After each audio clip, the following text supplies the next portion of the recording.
Hey, Germain Honda here with Tutorial Tuesday. We're going to be showing you how to toggle between Bluetooth and wireless CarPlay. So to connect your phone, what you first want to do is pop over to the infotainment system, hit smartphone connection, and connect device.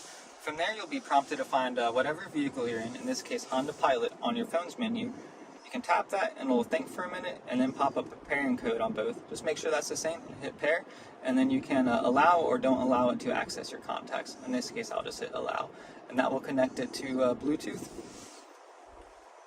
And then from here, it'll also pop up if you want to hit connect it to Apple CarPlay as well. In this case, I do want to use CarPlay, so I'll hit yes. And now I am connected to CarPlay.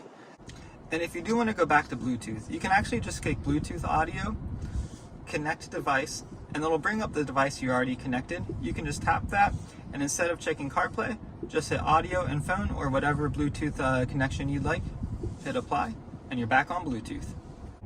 Thanks for joining. We'll see you next week.